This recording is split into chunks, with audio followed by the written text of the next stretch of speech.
سبحان اللہ وبحمدہ سبحان اللہ العظیم سبحان اللہ وبحمدہ سبحان اللہ العظیم نحمدہ ونصلی علی رسولہ الکریم اما بعد فاعوذ باللہ من الشیطان الرجیم بسم اللہ الرحمن الرحیم۔ آج ہم ان اعمال کا جائزہ لیں گے جو اللہ کی رحمت سے دور لے جانے والے ہیں، تاکہ ہم اپنی زندگی میں کوشش کریں کہ ہر اس کام سے رک جائیں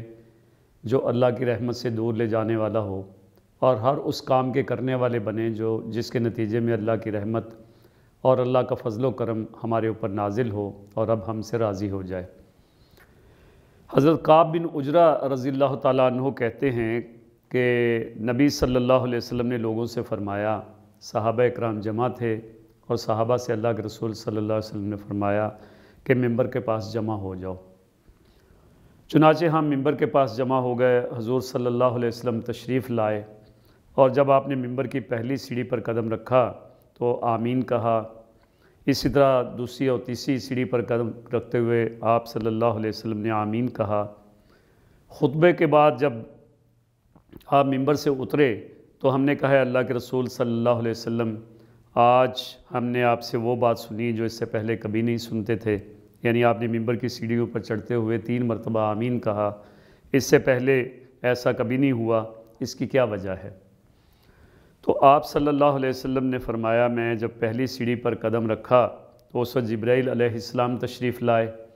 اور انہوں نے کہا کہ وہ شخص تباہ ہو جس نے رمضان کا مہینہ پایا اور اپنی بخشش کا سامان نہیں کیا۔ تو میں نے کہا آمین، اور پھر جب میں نے دوسری سیڑھی پر قدم رکھا تو انہوں نے کہا کہ وہ شخص اللہ کی رحمت سے دور ہو جائے جس کے پاس آپ کا نام لیا جائے اور وہ آپ پر درود نہیں بھیجتا، تو میں نے کہا آمین، اور پھر جب تیسری سیڑھی پر قدم رکھا تو جبرائیل علیہ السلام نے فرمایا کہ وہ شخص خدا کی رحمت سے، اللہ کی رحمت سے دور ہو جائے جس نے اپنے ماں باپ دونوں کو یا ان میں سے کسی ایک کو بڑھاپے کی حالت میں پایا اور ان کی خدمت کر کے جنت میں داخل نہیں ہوا۔ تو میں نے کہا آمین۔ یہ 3 وہ باتیں ہیں جو کہ اللہ کے رسول صلی اللہ علیہ وسلم نے اس حدیث میں فرمائیں کہ جو اللہ کی رحمت سے دور لے جانے والی ہیں، اور اللہ کی رحمت سے بندے کی دوری یقیناً اس کے لیے بہت بڑے خسارے کا معاملہ ہے، اور یہ وہ کیفیت ہے کہ رمضان المبارک اللہ پاک عطا فرماتے ہیں جو نیکیوں کا موسم بہار ہے، جس مہینے کے اندر نیکی کرنا آسان ہو جاتا ہے، جس میں انسان جو بھی عمل کرتا ہے اللہ پاک اس کو 70 گنا سے زیادہ اس کو عطا کرتے ہیں۔ نفل جو ہے وہ فرضوں کے برابر اور فرض جو ہے وہ 70 فرضوں کے برابر، گویا اللہ پاک اس کو بے انتہا اس میں اضافہ فرماتے ہیں۔ اور ایسے نیکیوں کے موسم بہار میں جب ہر طرف نیکی کرنا آسان ہو جائے، روزہ رکھنا اور اس کے ساتھ اللہ کے سامنے جھکنا، نوافل کا ادا کرنا، اگر رمضان المبارک کا مہینہ پانے کے باوجود بندہ اپنے لیے اہتمام نہ کر سکے تو یقیناً یہ بہت بڑی محرومی ہے، اور یہ وہ محرومی ہے کہ جس کا نتیجہ اللہ کی رحمت سے دوری ہے۔ اس لیے بندہ مومن کو چاہیے کہ رمضان المبارک کا مہینہ آنے سے پہلے اس کی تیاری کرے، اور جیسا کہ اللہ کے رسول صلی اللہ علیہ وسلم شعبان المعظم میں رمضان المبارک کی تیاری شروع کر دیتے تھے، کمر کس لیتے تھے، اور اس کے لیے بھرپور طور پہ جو ہے وہ تیاری فرماتے تھے، اور پھر پورا رمضان المبارک کا مہینہ تو اس کا حق ادا کرنے کی کوشش کیا کرتے تھے، اور ہمیں بھی اسی بات کی ترغیب دی کہ رمضان المبارک کے مہینے سے ہم بھرپور طور پہ استفادہ کریں اور اپنے گناہوں کو بخشوانے کا اللہ پاک سے اہتمام کریں۔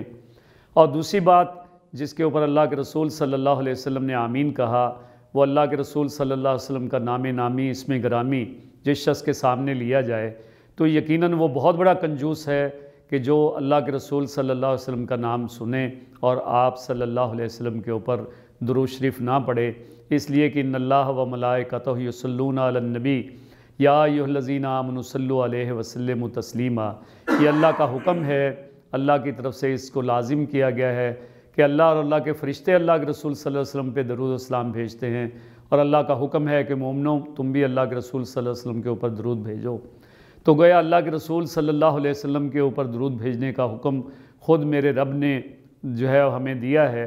اور ہم اگر یہ ایسا نہیں کرتے تو اس کا مطلب ہے کہ ہم اللہ کے حکم کی واضح طور پر نافرمانی کے اندر مبتلا ہیں۔ یہ اللہ کے رسول صلی اللہ علیہ وسلم کا حق ہے کہ انہوں نے جس طرح سے ہمیں جہالت کے اندھیروں سے نکالا، اپنے رب کے پہچان ہمیں عطا کی اور ہم تک وہ پیغام پہنچایا کہ جس کے نتیجے میں اللہ کا حکم، اللہ کا کلام ہم تک پہنچا، اور رسول اللہ صلی اللہ علیہ وسلم نے اپنی پوری زندگی اس کام کے لیے لگائی، اور جس کا نتیجہ یہ ہے کہ آج اسلام کی دولت ہمیں نصیب ہوئی ہے اور ہم مسلمان ہیں۔ یہ اتنا بڑا اللہ کی طرف سے انعام ہے جو ہمیں عطا ہوا ہے، اور اس انعام کا تقاضا یہ ہے کہ ہم اللہ کے رسول صلی اللہ علیہ وسلم جو باعث بنے ہیں ہمارے مومن ہونے کا، ہمارے مسلم ہونے کا، ان کے اوپر جتنا زیادہ سے زیادہ درود ہم بھیجیں، یہ ہمارے پر رسول اللہ صلی اللہ علیہ وسلم کا حق ہے۔ اور تیسرا حق جس کو اگر پورا نہ کیا جائے تو بندہ اللہ کی رحمت سے دور ہو جاتا ہے، وہ والدین کی خدمت ہے، اور زندگی کے اندر والدین دونوں کو پائے یا ان میں سے کسی ایک کو پائے، اور ان کی خدمت کر کے اگر بندہ اپنے رب کو راضی نہیں کر لیتا تو اس کا نتیجہ اسی صورت میں نکلے گا کہ وہ اپنے رب کی رحمت سے دور ہو جائے گا۔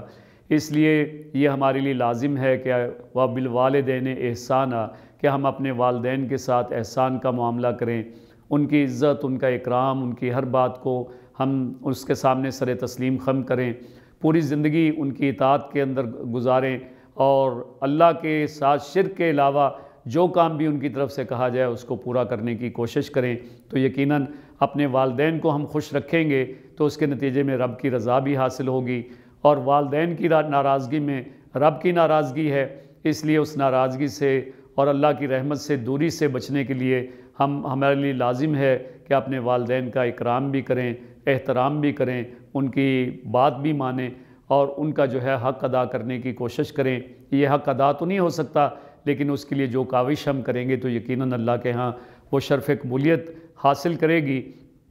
تو اس بنا پہ یہ ہمارے لیے لازم ہے کہ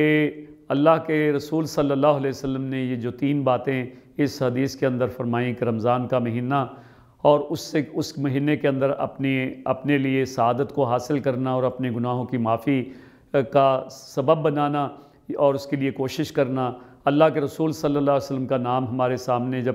پڑھا جائے، بولا جائے، لکھا جائے، یا ہم خود پڑھیں تو اس اللہ کے رسول صلی اللہ علیہ وسلم کے اوپر درود شریف بھیجیں۔ اور تیسرا یہ کہ اپنے والدین کی فرمانبرداری کریں، گویا یہ وہ کام ہیں اگر کریں گے تو یقیناً اللہ کی خوشنودی حاصل ہوگی، اور نہیں کریں گے تو یقیناً اللہ کی رحمت سے مایوسی بھی ہوگی اور اس سے دوری بھی ہوگی۔ اللہ تعالیٰ سے دعا ہے کہ ہمیں اپنی رحمت کا امیدوار بنا دے اور ہمیں اپنی رحمت سے ہمیں نواز دے۔ اللہ ہمارا حامی و ناصر ہو۔ وآخر دعوانا الحمدللہ رب العالمین۔ اللہم صلی علی سیدنا محمد وعلی آلہ وصحبہ وسلم۔ اللہم صلی علی سیدنا محمد وعلی آلہ وصحبہ وسلم۔